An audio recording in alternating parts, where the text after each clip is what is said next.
to wake up. You're having a dream. Here's the reality. Oil, natural gas, and coal provide 84% of all the world's energy. That's down just 2 percentage points from 20 years ago. And oil still powers nearly 97% of all global transportation. Contrary to headlines claiming that we're rapidly transitioning away from fossil fuels, it's just not happening. 2 decades and $5 trillion of governments investing in green energy, and we've barely moved the needle. This was supposed to be easy. Why is it so hard? In a word, rocks. To get the same amount of energy from solar and wind that we now get from fossil fuels, we're going to have to massively increase mining by more than 1,000%. This isn't speculation, this is physics. Copper, iron ore, silicon, nickel, chromium, zinc, cobalt, lithium, graphite, and rare earth metals like neodymium. We need them all. And then those metals and materials have to be turned into motors, turbine blades, solar panels, batteries, and hundreds of other industrial components.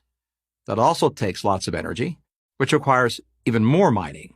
As a World Bank study put it, these green technologies are in fact significantly more material intensive than our current energy mix. That may be the understatement of the century. Raw materials account for 50 to 70% of the costs to manufacture both solar panels and batteries.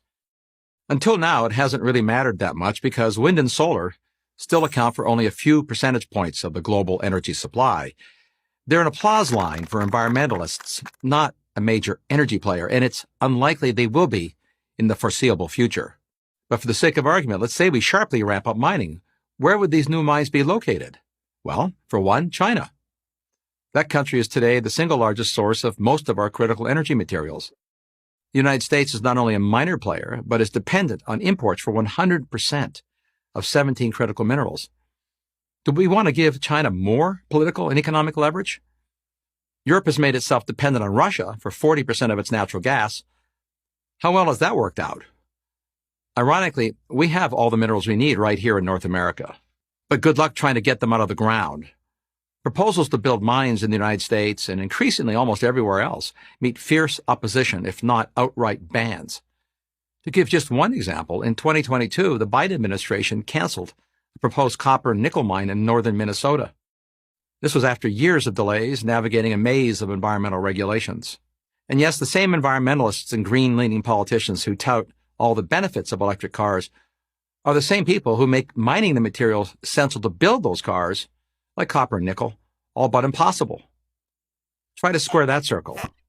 So far, we've only talked about today's energy needs. What about tomorrow's? Future energy demand will be far greater than today's. That's been true for the entire history of civilization.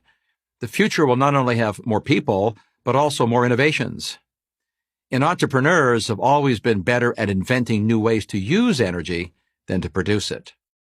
It's obvious but worth stating. Before the invention of automobiles, airplanes, pharmaceuticals, or computers, there was no energy needed to power them. And as more people become more prosperous, they will want the things others already have, from better medical care to vacations to cars. In America, there are about 80 cars for every 100 citizens. In most of the world, it's about 5 per 100 citizens. Over 80% of air travel is for personal purposes, so that's 2 billion barrels of oil a year. Hospitals use 250% more energy per square foot than an average commercial building. And the global information infrastructure, the cloud, already uses twice as much electricity as the entire country of Japan, the world's third largest economy.